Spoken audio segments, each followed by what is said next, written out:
1978ನೇ ಇಸ್ವಿಯಿಂದ ನಾವು ತೋಟಿ ತಳವಾರ ಮಕ್ಕಳು ಗ್ರಾಮ ಸಹಾಯಕರು ಹಳ್ಳಿಯಲ್ಲಿ ವೃತ್ತಗಳಲ್ಲಿ ನಾವು ವಿಲೇಜ್ ಅಕೌಂಟೆಂಟ್ಗಳ ಕೈ ಕೆಳಗಡೆ ಕೆಲಸ ಮಾಡ್ಕೊಂಡು ಬರ್ತಾಯಿದ್ದೀವಿ.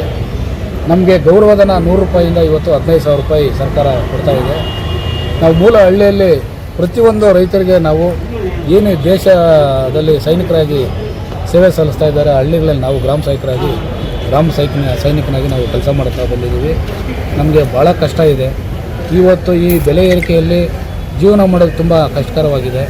ನಮ್ಮ ಮಕ್ಕಳನ್ನ ವಿದ್ಯಾಭ್ಯಾಸ ಮಾಡಿಸೋದಾಗಲಿ, ನಮ್ಮ ಕುಟುಂಬಗಳನ್ನ ನಿರ್ವಹಣೆ ಮಾಡೋದಾಗಲಿ ಭಾಳ ಕಷ್ಟಕರ ಸಂಗತಿಯಾಗಿದೆ.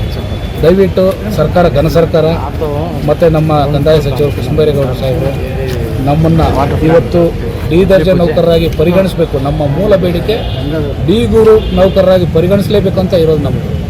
ಆದರೆ ಡಿ ಗ್ರೂಪ್ ನೌಕರರಾಗಿ ಪರಿಗಣಿಸಬೇಕಾದ್ರೆ ಕೆಲವೊಂದು ಕಾನೂನು ತೊಡಕಿದೆ, ಬೇರೆ ಬೇರೆ ಇಲಾಖೆಯವರೆಲ್ಲ ಕೇಳ್ತಾರೆ ಅಂಥೇಳಿ ಇಲ್ಲೋ ಒಂದು ಕಡೆ ನಮಗೆ ಒಂದು ಮಾಹಿತಿ ಬಂದಿದೆ. ಆದ್ದರಿಂದ ನಮಗೆ ಏನಿವತ್ತು ಡಿ ದರ್ಜೆ ನೌಕರರಾಗಿ ಏನು ನಮ್ಮ ನೌಕರರು ಸೇವೆ ಸಲ್ಲಿಸ್ತಾ ಇದ್ದಾರೆ, ಆ ಡಿ ದರ್ಜೆ ನೌಕರರಾಗಿ ಪರಿಗಣಿಸೋ ಸಲುವಾಗಿ ಡಿ ಗ್ರೂಪ್ ನೌಕರರಿಗೆ ವೇತನ ಶ್ರೇಣಿ ಕೊಡ್ತಾ ಇದ್ದೀರಲ್ಲ, ಆ ಒಂದು ಸಮಾನ ವೇತನವನ್ನು ನಮಗೂ ಕೊಡಿ ಅಂತ ನಾವು ಕೇಳ್ತಾ ಇದ್ದೀವಿ. ಇವತ್ತು ಈ ಒಂದು ವರ್ಷದಿಂದ 2 ವರ್ಷದಿಂದ ನಾವು ಯಾವುದೇ ಹೋರಾಟ ಮಾಡಿಲ್ಲ. ಇವತ್ತು ಬೆಳಗಾಮಲ್ಲಿ ನಮ್ಮ ಸನ್ಮಾನ್ಯ ಕಂದಾಯ ಸಚಿವರು ನಾನು ಸರ್ಕಾರದ ಗಮನ ತರ್ತೀನಿ, ನಾನು ಮುಖ್ಯಮಂತ್ರಿಗಳ ಜೊತೆ ಚರ್ಚೆ ಮಾಡ್ತೀನಿ ಅಂತ ಹೇಳಿದರು. ಅದರಂಥ ಫೈಲ್ನ ಕಡತವನ್ನು ತರಿಸ್ಕೊಂಡು ಇವತ್ತು ಸನ್ಮಾನ್ಯ ಪ್ರಧಾನ ಕಾರ್ಯದರ್ಶಿಗಳು ಕಂದಾಯ ಇಲಾಖೆಯವರು, ನಮ್ಮ ಹಣಕಾಸು ಪ್ರಧಾನ ಕಾರ್ಯದರ್ಶಿಗಳು, ನಮ್ಮ CM ಸೆಕ್ರೆಟರಿ ಸಾಹೇಬರು, CM ಸಾಹೇಬರು ಕೂಡ ಇವತ್ತು ಅದರ ಬಗ್ಗೆ ಕಡತದ ಬಗ್ಗೆ ಮನವೊಲಿಸಿದ್ದಾರೆ. ಇವತ್ತು ಕಡತ ತಯಾರಾಗಿದೆ.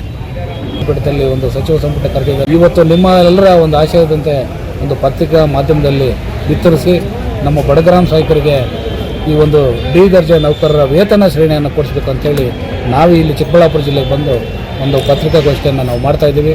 ದಯವಿಟ್ಟು ಕೈ ಮುಗಿದು ಕೇಳ್ಕೊಳ್ತಾ ಇದ್ದೀನಿ, ನೀವೇನಾದರೂ ಮಾಡಿ ನಾಳೆ ಸರ್ಕಾರ ಗಮನ ಸೆಳೆಯಲೇಬೇಕು. ಗ್ರಾಮ ಸಹಾಯಕರ ಕಷ್ಟ ಕಾರ್ಪಣ್ಯಗಳನ್ನ ನೀವು ಬರೀಲೇಬೇಕು, ಪತ್ರಿಕೆಯಲ್ಲಿ TV ಮಾಧ್ಯಮಗಳಲ್ಲಿ ಬಿತ್ತರಿಸಲೇಬೇಕು. ದಯವಿಟ್ಟು ಗ್ರಾಮ ಸಹಾಯಕರಿಗೆ ನೀವು ನ್ಯಾಯ ದೊರಕಿಸ್ಕೊಡ್ತೀರ ಅಂತೇಳಿ ನಾವು 19ಕ್ಕೆ ನಾವು ಮುಷ್ಕರ ಮಾಡ್ಕೊಂಡಿದ್ದೀವಿ. ಸರ್ಕಾರ ಗಮನ ಸೆಳೆಯಬೇಕಂತ ನಾವು ಇಟ್ಕೊಂಡಿರೋದು, ಯಾವುದೇ ಸರ್ಕಾರದ ವಿರುದ್ಧ ಅಲ್ಲ. ಗ್ರಾಮ ಸಹಾಯಕರು ಫ್ರೀಡಂ ಪಾರ್ಕಲ್ಲಿ ಬೆಂಗಳೂರಲ್ಲಿ 10,400 ಜನನು ಇಡೀ ರಾಜ್ಯಾದ್ಯಂತ ಬರ್ತಾ ಇದ್ದಾರೆ. ಸರ್ಕಾರ ಗಮನ ಸೆಳಿಬೇಕಂತೇಳಿ ಅಷ್ಟೇ ನಾವು ಮಾಡ್ತಾ ಇರೋದು. ಯಾವುದೇ ದುರುದ್ದೇಶ ಇಟ್ಕೊಂಡು, ಯಾವುದೇ ಒಂದು ವೀರಾವೇಶ ಇಟ್ಕೊಂಡು ನಾವು ಮಾಡ್ತಾ ಇಲ್ಲ. ಇವತ್ತು ಸಚಿವ ಸಂಪುಟದಲ್ಲಿ ಕಡತ ತಯಾರಾಗಿದೆ. ನಾಳೆ ಸಚಿವ ಸಂಪುಟ ಇಲ್ಲಿದೆ. ನಮ್ಮ ಒಂದು ಕಡತಕ್ಕೆ ಅನುಮೋದನೆ ಕೊಡಬೇಕಂತೇಳಿ ತಮ್ಮೆಲ್ಲರ ಮುಖಾಂತರ ನಾನು ಬೇಡ್ಕೊಳ್ತಾ ಇದ್ದೀನಿ. ಧನ್ಯವಾದಗಳು.